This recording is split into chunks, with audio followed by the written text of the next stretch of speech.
Basically জ্যান্ত শিব সামনে আছে, তো জ্যান্ত শিবের পুজোটা আগে করো। তার জন্য যা যা করার সেগুলোকে ব্যবস্থা করো।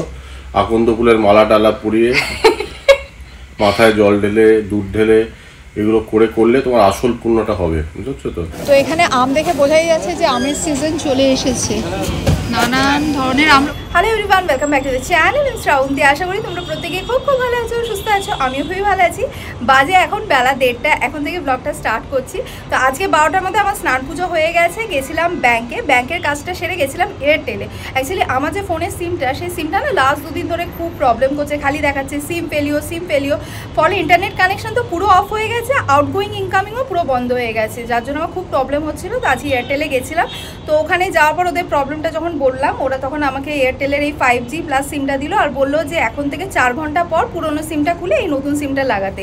আর বললো যে যদি আপনি ই সিম চান তাহলে এই সিমটা লাগানোর 2 দিন পরে আমাদের কাছে আসবেন, এসে ই সিমটা লাগিয়ে নিয়ে যাবেন। তো রাজীব বললো ই সিম লাগিও না, কেন কি ই সিম লাগালে অনেক রকমের প্রবলেম হয়, সিমটা লক হয়ে যায়। তো ঠিক করলাম ই সিম লাগাবো না, এটাই আর কি 4 ঘন্টা পরে লাগিয়ে নেবো। আর বাদ বাকি গল্প করার আগে তোমাদেরকে বলি, যারা ভিডিওটা দেখছো বাট এখনও পর্যন্ত চ্যানেলটা সাবস্ক্রাইব করনি, তারা আগে চ্যানেলটা সাবস্ক্রাইব করে নাও, তারপর ভিডিওটা দেখো। আর যারা ফেসবুক পেজ থেকে দেখছো তারা ফেসবুক পেজটা ডেফিনেটলি ফলো করে নিও।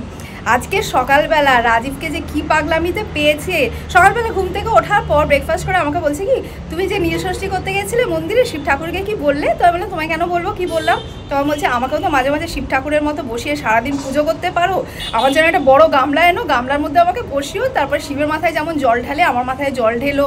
আচ্ছা শিবের যে ছালটা, সেই ছালটা কোথায় পাবো? আমি বললাম তোমার শিব ঠাকুর সাজার ইচ্ছে হয়েছে, কী কী লাগবে বলে দাও, আমি সব জোগাড় করে দেবো। বলছে মাথার জটাটা কোথায় পাবো? আমি বললাম সব তোমাকে জোগাড় করে দেবো। আমি একটা কাজ করি, এখন বেরিয়ে ঠাকুরের জন্য যে ফুল মিষ্টি আনি, তোমার জন্য ফুল মিষ্টি নিয়ে আসি, নিয়ে এসে বাড়িতে বসে তোমায় পুজো করবো। বলছে হ্যাঁ যাও যা লাগে সব নিয়ে এসে আজকে আমরা পুজো করো, আজকে হোক বা যে কোনো একদিন হোক, আমার সারাদিন বসিয়ে পুজো করো। মাথার পুরো গন্ডগোল হয়ে গেছে। চলো শোনাই কি বলছে। তুমি আজকে সকালে আমাকে কি বলছিলে জানো? কোনটা? সকালবেলা আমার পুজো করবে, সেবা করবে। হ্যাঁ না, আমরা নীলষষ্ঠীটা করছো তো শিবের পুজো করছো তো বেসিক্যালি জ্যান্ত শিব সামনে আছে, তো জ্যান্ত শিবের পুজোটা আগে করো। তার জন্য যা যা করার সেগুলোকে ব্যবস্থা করো। আকন্দ ফুলের মালা টালা পুড়িয়ে মাথায় জল ঢেলে দুধ ঢেলে এগুলো করলে তোমার আসল পুণ্যটা হবে, বুঝছো তো? শিব ঠাকুরও খুশি হবে যে হ্যাঁ তুমি তোমার আসল শিবকে তুমি ঠিক মতো পুজো করেছো, বুঝলে? তাই তাড়াতাড়ি করে ফেলো, আর দেরি করো না। আচ্ছা, আর তোমার গামলার সাইজটা কি, যেটা তুমি যেটা লাল রঙের গামলাটা আছে ওটাতে বসে যাবে। ও বাড়ির গামলাটাতেই বসবে? আমি তো একদম শিব তো এরকমই ছিল। শিব ঠাকুর ইজ অলওয়েজ ভেরি সিম্পল, বুঝলি তো? আচ্ছা, আর তুমি যে চিন্তা করছিলে ওই ছালটা নিয়ে আর মাথা জটাটা নিয়ে, সেটা আমি ব্যবস্থা করে দেবো। হ্যাঁ তোমার তো এমনি আছে, ওই তো পড়ো তুমি। হ্যাঁ সেই মানে তোমার তো এরকম এই ড্রেসগুলো অনেকদিন পরাও হয়নি তোমার। হ্যাঁ তুমি পড়বে, এবার আমার পড়া হয়নি, নিয়ে শুরু করলে। না তোমার তো এই কালেকশনগুলো আছে, তুমি জানো কোথায় পাওয়া যায়। আচ্ছা, আর ঠাকুরের ফুল মিষ্টি সেগুলো তো তোমার লাগবে। সেটা আমি কি খালি আকন্দ ফুলের মালা দিলে হবে? তোমার বিবেচনা থাকবে যে নিজের আসল শিবকে যে কিভাবে পুজো করতে, পুরো ভক্তি ভরে পুজো করতে হবে, সেটা তোমার দেখতে হবে। তো সেটা তোমার কল্যাণের জন্য, আমার জন্য নয়। তো আকন্দ ফুলের মালা হলে হবে নাকি অপরাজিতা ফুলেরও মালা রাখবে? বললাম যে যেটা ভক্তি ভরে শিবের পুজো আসল যেভাবে করতে হয় ঠিক সেভাবে করো, তোমার কল্যাণ হবে, এটাই বলছি আর কি।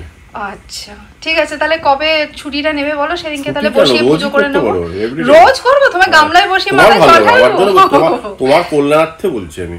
আচ্ছা, মানে রোজ তোমাকে ওই লাল গামলাটা নামিয়ে ওখানে মাথায় জল ঢালবো? তুমি একটু বেটারও আনতে পারো, তোমার ভক্তি ভালো। এটা তোমার তো, এটা শোনো, যে ভক্ত সেই ভক্তের উপর ডিপেন্ড করছে যে তার ভক্তিটা কতটা রয়েছে। তো তোমার ভক্তি যেমন হবে তেমন আয়োজন হবে। তোমার ভক্তি ভালো হলে আয়োজনও ভালো হবে। কি করবে সেটা তোমার ডিসিশন, আমি কেন কি করে বলবো সেটা? ব্যাস হয়েছে, তোমার মাথাটা দেখাবো। ঠিক আছে, ডাক্তারের সাথে অ্যাপয়েন্টমেন্ট করবো ভাবছি। ওখানে তো পরিচয় তোমার নাচিতে, তোমার সাথে সে তো ঠিকই। সারাতে গেছিলাম বলে গেলে তুমি।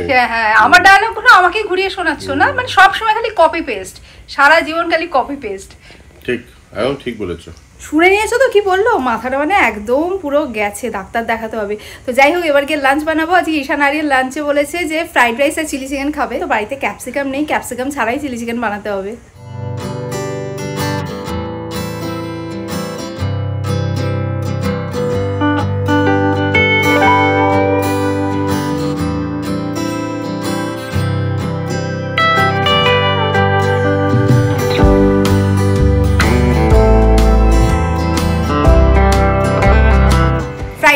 যাচ্ছে আর এদিকে চিলি চিকেন হচ্ছে। তো আমি লাস্ট জবে একটা ব্লগে চিলি চিকেন দেখিয়েছিলাম, ওই ব্লগটার মধ্যে একজন কমেন্ট করেছিলে যে এত বড় বড় পিস দিয়ে চিলি চিকেন করছো, তুমি কি জানো না এত বড় বড় পিস দিয়ে চিলি চিকেন হয় না, যাও গিয়ে শিখে এসো।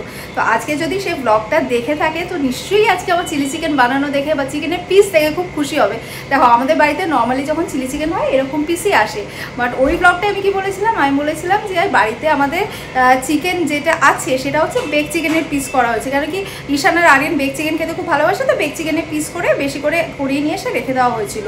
তো ওই পিসটা দিয়ে সেদিকে চিলি চিকেন করা হয়েছিল, কারণ কি হঠাৎ করে দুজনেই বলেছিল যে আজকে আমরা চিলি চিকেন খেতে চাই, আবার কি বাজারে যাবে, তো ওইটা ছিল বলে ওটা দিয়ে করে দিয়েছিলাম। তো নর্মালি কিন্তু আমাদের এরকম পিসেরই চিলি চিকেন হয়। আজকে নিশ্চয়ই তুমি খুব খুশি হয়েছো। এই গাছটা চিনতে পারছো কি? মনে আছে কয়েকদিন আগে নার্সারি থেকে গাছটা নিয়ে এসেছিলাম এবং ডাইনিং টেবিলের পাশেই রেখেছিলাম। এটা ইনডোর প্লান্ট, ভিডিওর মধ্যে তোমাদের দেখিয়েছিলাম। লাস্ট দুদিন ধরে দেখছিলাম এই গাছটার পাতাগুলো পেকে যাচ্ছিল, তো দুটো পাতা পেকে গেছিলো, পাতাগুলো আমি কেটে ফেলে দিয়েছি। তো গাছটা আমি এখন ব্যালকানিতে এনে রেখে দিয়েছি, এরকম হালকা রোদ খাওয়াবো কয়েকদিন, তারপরে আবার জায়গা মতো রেখে দেবো, মানে ডাইনিং টেবিলের পাশে যেখানে তোমরা দেখেছিলে সেখানেই রেখে দেবো।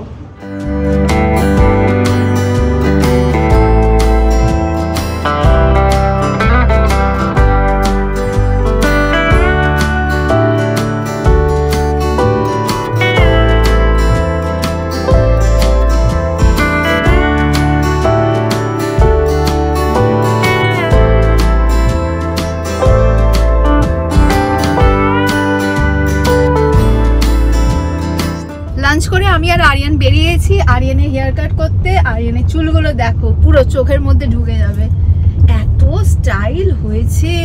এবারে যে হেয়ার কাটটা করেছে তার আগেরবারে যখন নিয়ে গেছিলাম তার আগেরবার পর্যন্ত আমি ইনস্ট্রাকশন দিয়ে দিতাম কতটা ছোট করতে হবে, এবার ও নিজে ইনস্ট্রাকশন দিয়েছে, নিয়ে কত বড় বড় চুল রেখেছে, দিয়ে আবার বলছে এই যে তুমি আমাকে চুল কাটাচ্ছ, এরপর আমাকে 2 মাস একদম বলবে না চুল কাটতে। তো আমরা ঠিক আছে তাহলে চুলটা একদম ছোট করে দিই, তাহলে 2 মাস বলবো না, না ছোট করা চলবে না, তাহলে স্টাইলটা করবে কি করে, তাই না? তাই না? হ্যাঁ।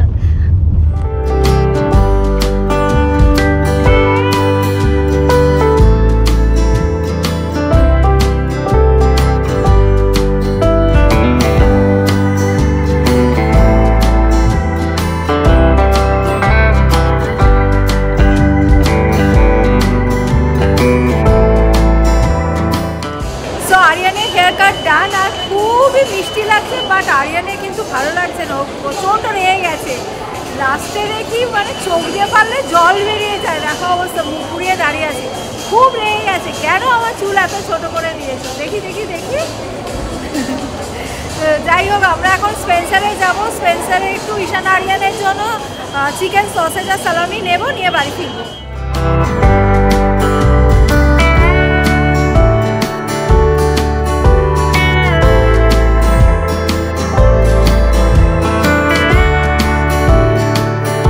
তো এখানে আম দেখে বোঝাই যাচ্ছে যে আমের সিজন চলে এসেছে, নানান ধরনের আম।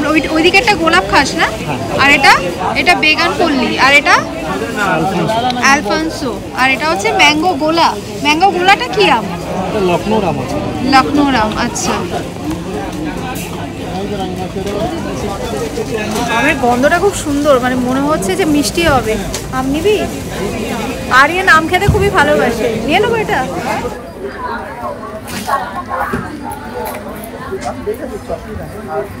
যেখানে আমাদের আম নেওয়া হয়ে গেছে, মিষ্টি কিনা উনি তো বললেন খুবই মিষ্টি হবে, বাড়িতে দেখা যাক। গন্ধটা শুকে মনে হলো খুবই মিষ্টি হবে, আর আরিয়ানও বললো মা আম নিয়ে নাও। সিজনের ফার্স্ট আম স্পেন্সার থেকে নিয়ে নিলাম।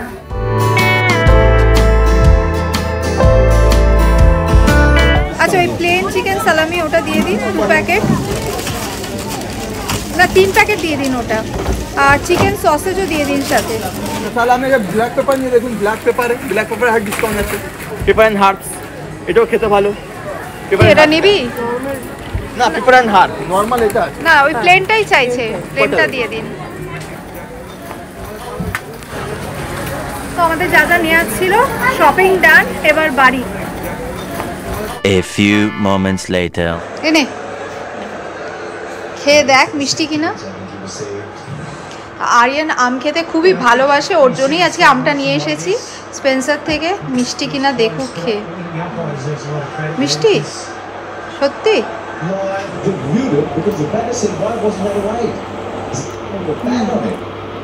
ভালো খেতে না, আমটা বেশ মিষ্টি আছে। ভাবছিলাম হয়তো এমনি টুপি দিচ্ছে মিষ্টি মিষ্টি বলে, না সত্যিই মিষ্টি আছে। আরিয়ান আম খেতে খুবই ভালোবাসে, ওর জন্যই মেনলি আনা, ওর ভালো লেগেছে ব্যাস।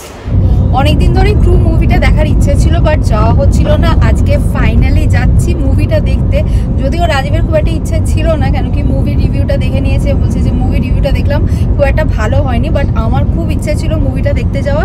তো ফাইনালি আজকে যাচ্ছি, আর একটুখানি দেরিও হয়ে গেছে আর কি, 9:50-এর শো, এখনই 9:50 বাজে, বাট ওই এক্সট্রা টাইম তো থাকেই, শুরু হতে হতে 10টা বাজবে, তো 10টার মধ্যে আমরা পৌঁছে যাবো।